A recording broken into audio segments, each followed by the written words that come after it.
Terri Austin has been an educator and a public servant for almost 40 years. She was a classroom teacher and administrator for the Anderson Community Schools from 1983 to 2003. She also served as a full-time adjunct professor at Anderson University from 2003 to 2011. In 2002, she was elected to the Indiana House of Representatives, where she served as a state representative for District 36 for Anderson and Madison County from 2002 to 2022. During her time at the Indiana General Assembly, she served in several leadership roles, including committee chairman, ranking minority member, a member of the Joint Committee on Ethics, and chairman of the House Democratic Caucus. She championed legislations to reduce healthcare costs and prescription drug prices, and to advance the state's economic climate through job creation, education, small business, transportation, infrastructure, and workforce development. Say that 3 times fast. So, in 2006, she authored Indiana's first law making human trafficking a crime in our state. She has her BS and MAE from Ball State University and her educational and administration and supervision certificate from Butler University. So let's just say Terri's been busy. She's been doing some things. So I would like to hand it over to Terri Austin. Thank you so much. And I'd like to make this very informal. So when Kim first approached me about doing this, it sounded so easy. It did. But now I'm really kind of nervous about it. Because I know you all probably, well, let me start off by asking this question. How many of you, raise your hand, have a relationship with your current legislator, senator, or House member? I see 2 hands, 3 hands go up. And I know some of you don't have your picture up, so maybe you've got your hands up and I don't know it. Do you know who your current legislator, House or Senator is? Okay, that's great. That is great. Have you ever met him for coffee or had an appointment with him? Okay, no. Okay, some of you are shaking your head no. Well, I hope to take some of the mystery out of it for you and to tell you they're not nearly as intimidating. One, as some of them think they are, and two, because most of them are men, and two, because they work for you. They work for you as a taxpayer, as a citizen, as an advocate. I think that the easiest thing to remember is they are people too. It was the most full-time, part-time job I ever had. And it takes a lot of commitment. It takes a lot of family time. It just, if you're going to do it and do it well and do it to serve your constituents, it really is, you're almost on call 24/7. So in thinking about, and then we'll talk about the bills that are moving through, but in thinking about how you lobby your legislator or how you approach them, I have always said every citizen is a lobbyist. Sometimes lobbyists get sort of a bad rap. Most of them are really terrific people who specialize in a particular area or a particular topic. You can be an in-house lobbyist for, a particular industry or organization. You can also be what's called a contract lobbyist. And those are people who maybe have multiple clients. But everybody is a lobbyist. And legislators, in my view, are most accountable to the people in this state who they represent in their district. I've always said, I remember a student from AU asked me one time, so now that I've been through re-election, and he said, so do you just represent the Democratic point of view? And do you only represent Democrat voters? And I said, no, I have to represent everybody. And your job is to try to reach the best decision on any given topic or legislation that serves the greatest number of people. And so I think a lot of legislators who have that same approach try to do the right thing. Sometimes their districts are very, I don't want to use the word extreme, but they can be fairly focused on a handful of issues. Let me just talk a little bit about what I have found to be helpful when people approach me. Usually, I felt like everybody had my cell number. So people would sometimes call me and text me to see if they could get a hold of me. Sometimes you can do it by phone, sometimes you need a face to face. But asking your legislator or reaching out through their staff, and that's what a lot of them do, is have you call their office to schedule an appointment. And they'll ask you, the staff will usually ask you, what's this about? Is there a particular bill or a topic you want to talk about? Is usually par for the course.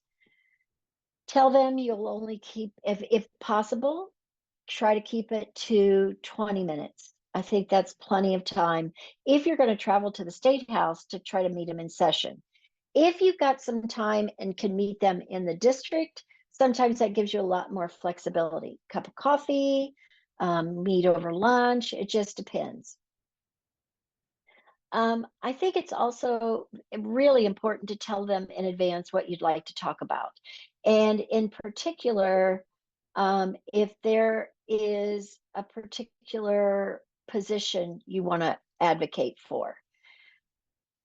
I will say this, smart lobbyists know both sides of the issue, and they know how to present the issue in one, you tell the whole story, but at the same time, you emphasize why you believe this particular approach or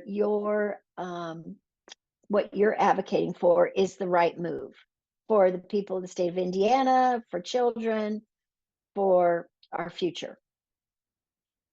I think that you will have the most influence if you talk to your own specific legislator. I never advise having 5 or 10 people talk to them at once. It can sometimes be intimidating. I think 3 people at a maximum is the best approach. 2, if you can do it that way. But what you don't want to do is appear to be threatening to a legislator. Be sure to share with them what your experience and expertise is in this area, why you've taken this issue on, why it's important to you or to your family or to your organization. I think it's also very helpful to tell the legislator exactly what you hope they will do, whether it's vote against a bill, whether it's to support a study committee, whether it's to help file for changes on a bill. So a lot of times as bills get moving, you realize that you have to make amendments. And I think that that's where you need to know the legislation that's moving, and we'll talk about that in a second. Bring some printed materials. It really helps if you have a 1 or 2 pager along with how to contact you. And I always encourage people to include their sources of information. Bullet points are great, but if you can back up your arguments with some verified data or some credible sources, it goes so much farther. The other thing I would say is, and so many times people come down, they're very passionate about an issue, very passionate, and they want to make an emotional argument about an issue. I have always said, and I learned sometimes the hard way as a legislator, that the best approach was when you could help make an economic case for it. And sometimes that takes a little digging on your part. A lot of times your organizations already have some of that available. But anytime that you can help pull some of that in, it really makes a difference. It really makes a difference. When you're finished with your meeting, thank them. I always recommend sending a follow-up thank you note, whether it's an email or a written note, telling them how much you appreciated their time, you appreciated their perspectives and the information that they shared, and that you hope that they'll keep you informed as this, whether it's a bill or whatever, moves through the process. Let me stop and give you a chance to ask some questions before I go on to talking about some of the bills that are there. Anybody have any questions? Okay. Is there something you particularly want me to address that you think may not be a part of tonight? Anything? Nope. Okay. I'm going to leave you with a sheet that I've used when I've talked to some other groups. I've talked to the Indiana Library Federation. I've talked to Small Business Association about how to approach your legislator. I hope your respective legislator is responsive. You may find some that are not, but I think I hope that will be the exception, not the rule. So let's talk about some of the bills that are moving through this session, since childcare is one of your major issues.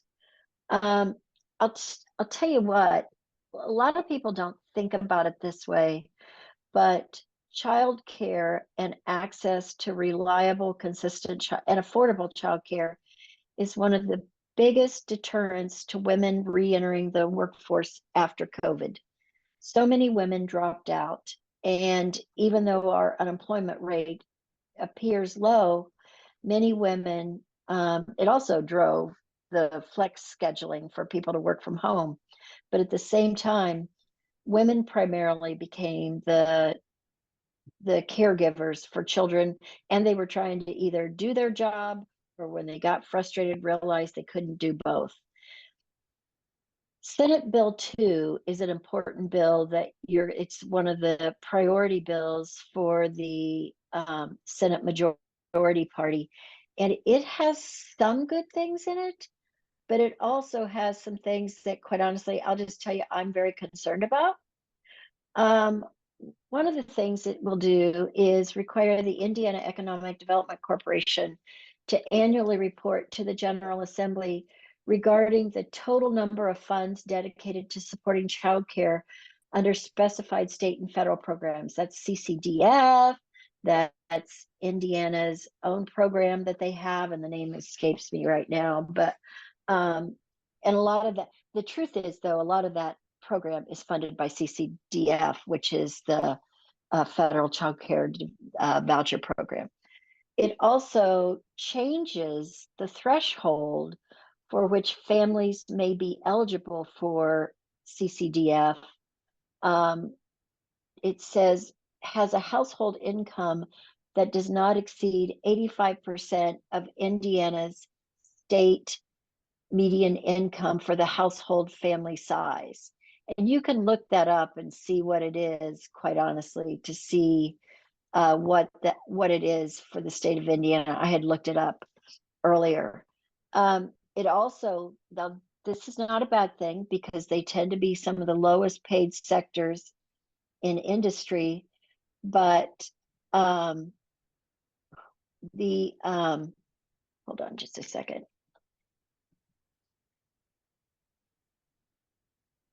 Got to take care of something real quick. Okay, thank you. If you're an employee of a licensed child care center, a licensed child care home, or a licensed or registered child care ministry, and you otherwise meet the federal eligibility requirements for CCDF, because the thresholds may be different, you could qualify for Indiana's child care program. I think it's not early learning. Maybe it is early learning. I'm trying to remember. It does specify that they have to be certified in CPR and some other safety programs. But this bill also has the oh, it's the On My Way pre-K. This also has a requirement that allows 16-year-olds to begin working in a childcare facility. Now, if you think about this, and at first blush, it may sound, well, that sounds like a great idea. I use 16-year-olds to babysit my children. However, I want you to think about the trajectory for 16 to 18-year-olds who may be out of school a majority of the day working in a childcare center. They are not going to get their education. They are not going to be prepared to go on to, for the most part, post-secondary, whether it's training in a skilled industry or college. It's going to make it very difficult for them to meet their requirements, to get an honors degree for graduation. And because most of the childcare needs are between the hours of 6 to 6 in the morning, even if they work a half day. And I don't know that I think it's necessarily a good thing for young students to be out 2 and 3 hours a day working in an industry that is so lowly paid and even less regarded. I don't think that's a good pathway for them down the road. I have argued that this is an example of Indiana trying to solve its childcare program on the cheap. And I've had a lot of people agree with me on this. So that's one thing to know about this. It'll be interesting to see if it actually passes. So I will be surprised if it doesn't. But on the other hand, people say, well, they don't have to hire 16 to 18-year-olds. But if you're a childcare facility or a childcare provider and you can't find qualified adults or highly trained adults, you're going to turn to whomever you can find that happens to pass a criminal background check, because it happens now. So that is one bill that is moving through. The other bill that is quite honestly is really the only child care bill that has any movement at this point.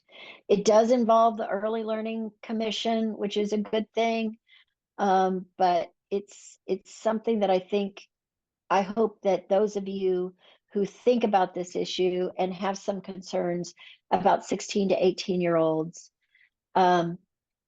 will share your concerns with your legislator. Let me stop there and see if anybody has any questions. I can't see, so I'm assuming no. Okay.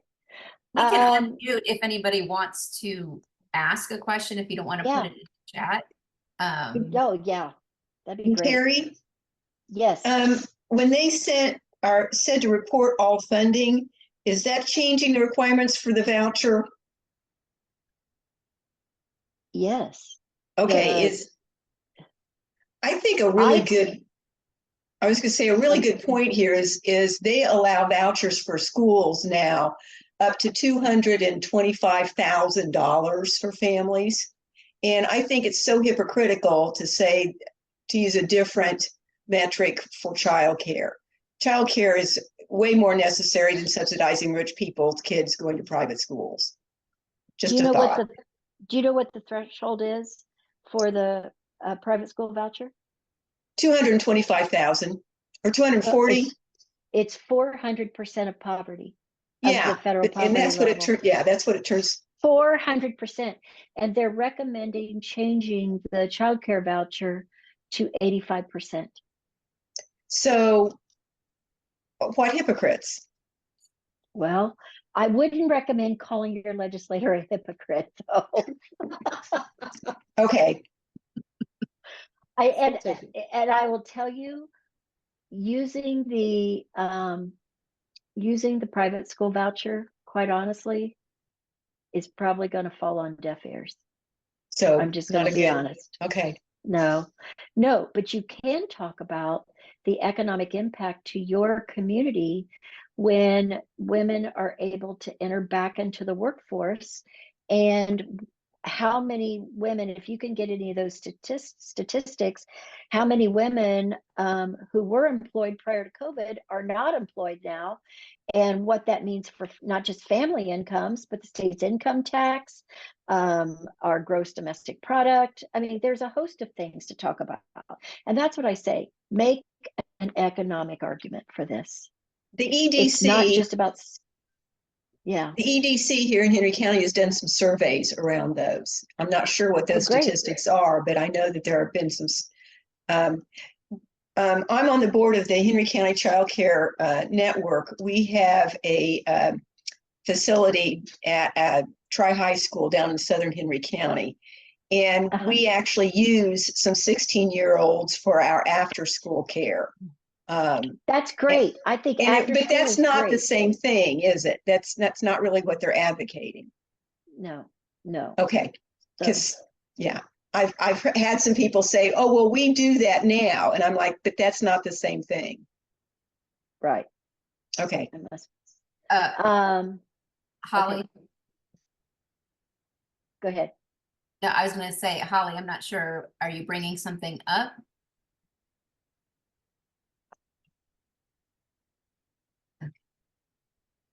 I can't hear Holly. Yeah. Hold on a second. Okay. All right. So there's a couple questions in the chat. Holly also put, can you hear me? Yes. Okay, I'm sorry. So Holly did add into the chat for anyone's information, the median income for a family of size 1 through 4 and what 85% of that is, so that you guys can see that. And then Angela has a couple of questions.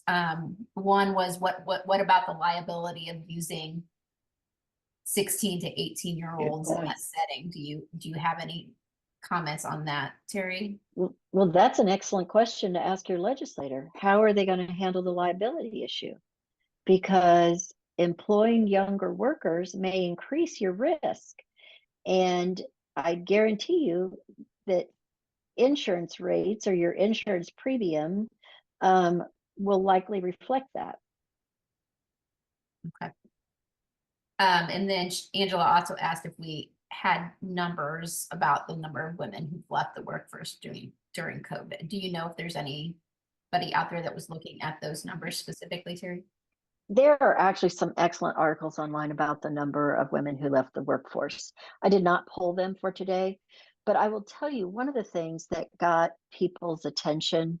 I sat on a State Chamber of Commerce panel 3 years ago, and it was me and the 3 leaders, the president of the Senate, Rod Bray, Todd Houston, and who was Greg Taylor from, I think it was Greg Taylor from the Senate, the House Democratic leader at the time. And the state chamber at the time was really pushing the issue of childcare, and because their employers, their members were screaming, we can't keep women working because of the lack of childcare.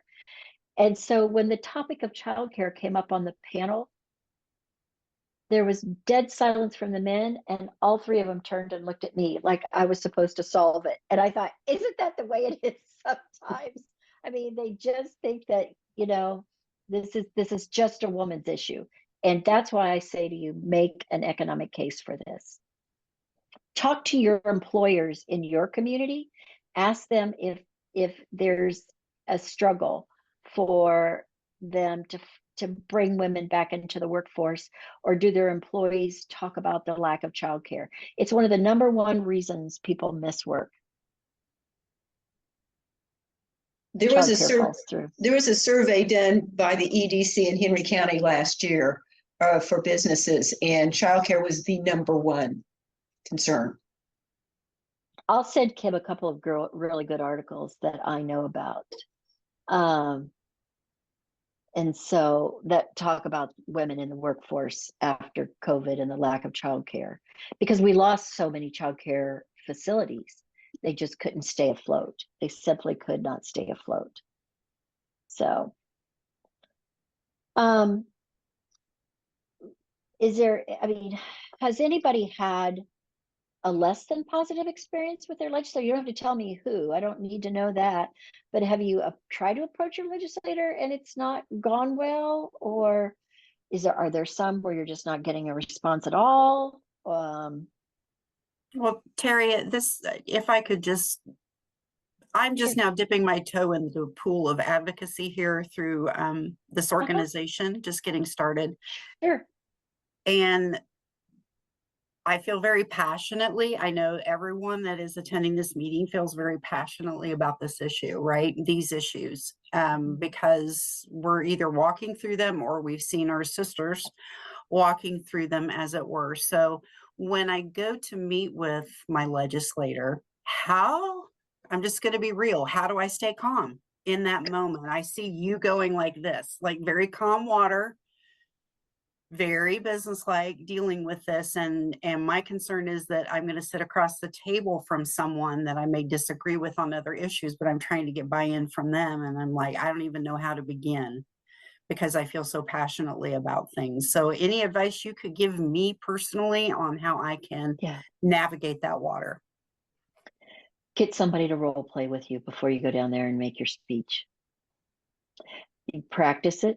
Get somebody to play the devil's advocate on the other side so that you aren't caught off guard by it and you know what you're going to say, how you're going to say it, what landmines you're not going to step in.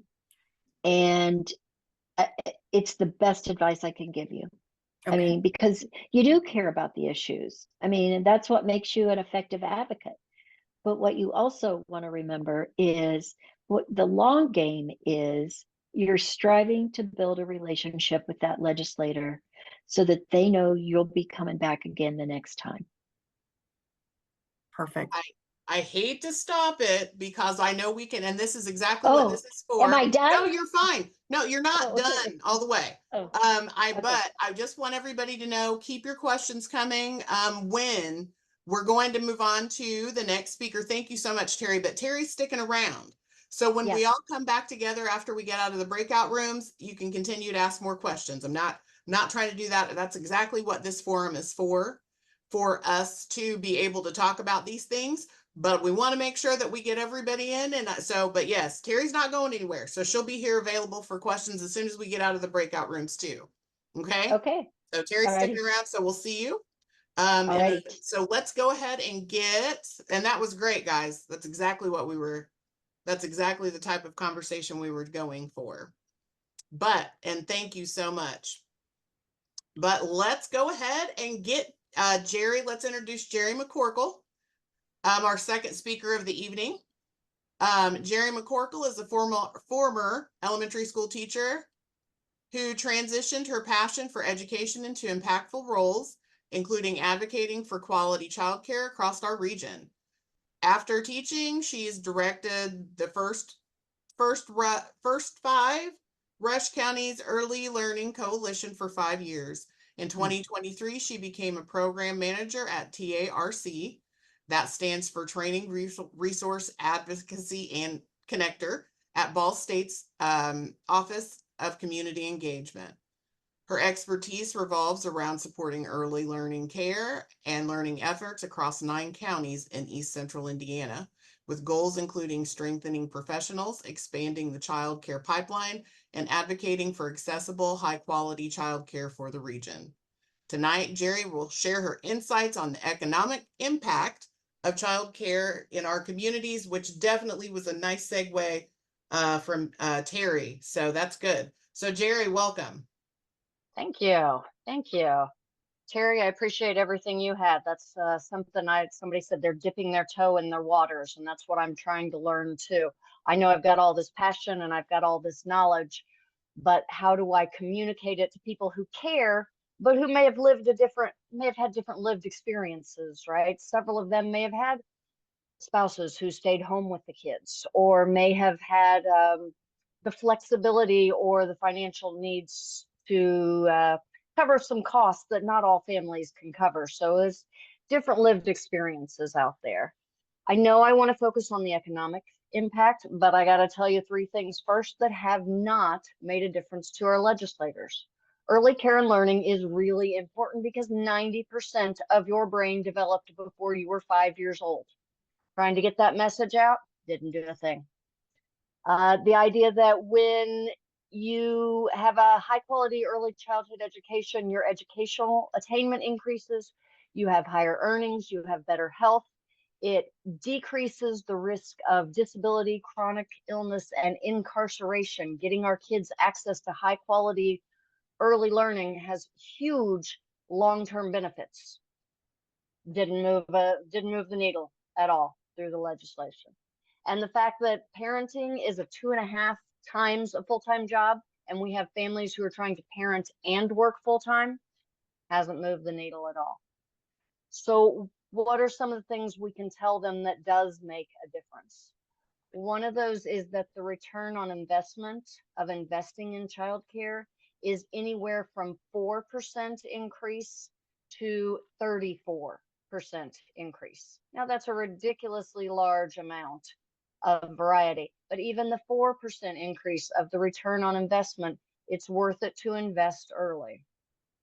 Economic institutions have a variety of ways that they can invest in childcare. They can do subsidies. They can support local childcare providers. They can provide flexible scheduling. Even flexible scheduling is a huge help to families who need to get kids to or from the other parent or on a bus or to meet certain schedules.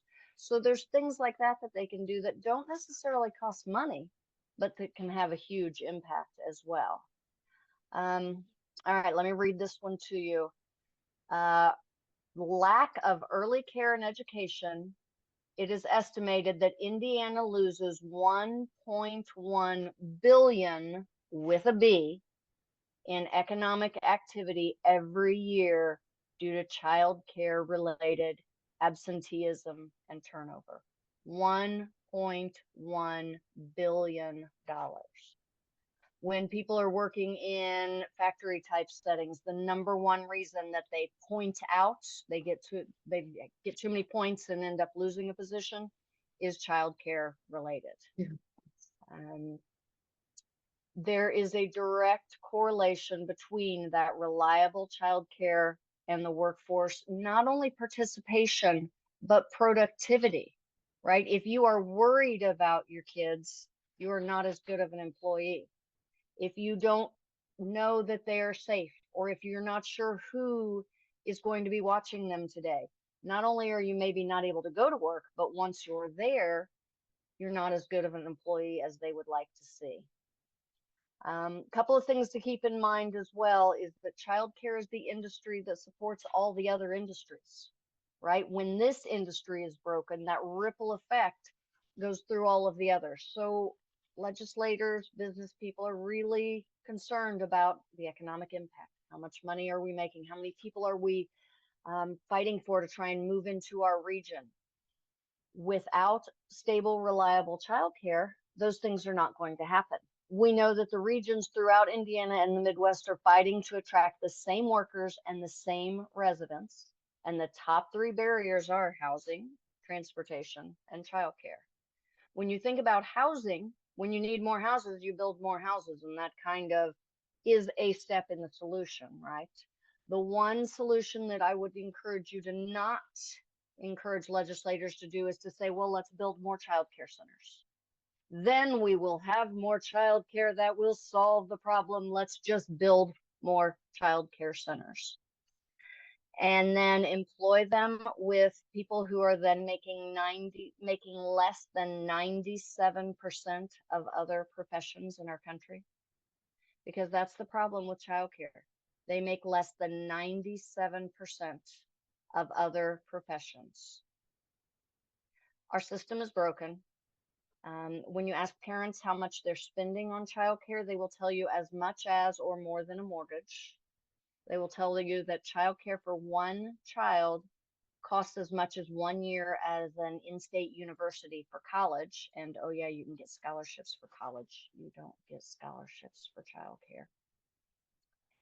And they will tell you that it is one of the biggest chunks of their income is childcare. But if you are the childcare provider, you are likely living at or near the poverty level, because the two don't work. If you are providing high quality childcare and you want to care for infants, you can only have 4 infants in your care at once. And frankly, to me, that's terrifying to think about being in charge of 4 babies at once. But there is no way that you can scale that up to say, oh, just give them more babies. That's not safe or smart or sustainable. And so it's really hard because childcare is not a scalable problem that doesn't have a scalable solution. And so the traditional solutions that they want to go to of just scale it up or build more childcare will not solve the problem. And then the last thing I want to throw in there too is that everybody thinks that they were kids, so they can probably take care of kids. It's a really high stress job. And that if these baby brains and these toddler brains and so many toddler questions and all of those things, we don't want them just to be sitting in front of screens. We don't want them inside and inactive, because we're seeing all of the behavior problems of our kids who, that's what their parents did during COVID, right? Because they had to do their job and watch their kids. And so they were in front of screens quite a bit of the times. And we're seeing a lot of negative effects of that as well. So we want to advocate not only for safe child care, but for high quality child care where kids are learning how to manage their emotions, those big emotions. They're learning how to be good human beings, how to share and get along with others, and get ready for success in school and success in life. And I'm glad that the business world and I'm glad that the legislators are now looking at that and trying to take steps in that direction. But I agree with what Terri said. We have to tie it to economic impact, because that's where that bottom dollar, that's where they suddenly start to understand the differences. So I could talk all day, but I know we want to keep it kind of short and sweet. What questions do you have? What ideas do you have of things that might make a difference to be able to say them to your legislators, or anything, the numbers that I said that you want me to repeat, let me know and I'll go back to my cheat sheet, and happy to do that as well.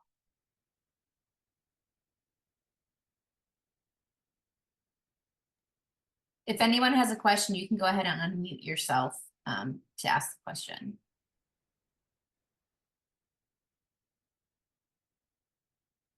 I do.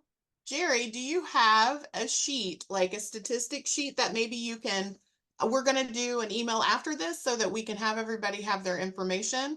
Do you have something maybe you can send us that we can also pass along to everyone that attended so they can have a little bit more information on the statistics and the numbers? I am happy to send you my cheat sheet, but it's terribly unorganized. But I see Trisha's on here with Casey, and Casey is a great place for us to get some stats from. Let me check with her and see what we can pull together that's more regional for the counties that you cover, and see if we can't get those to you in the next couple of days. Would that work? That would be amazing. Thank you so much. Thanks for volunteering to help, Trish. Okay. I want to thank both of our speakers. They've done a wonderful job, and they will both be sticking around. And they can pop into breakout rooms. So they will be here after we come back together as well.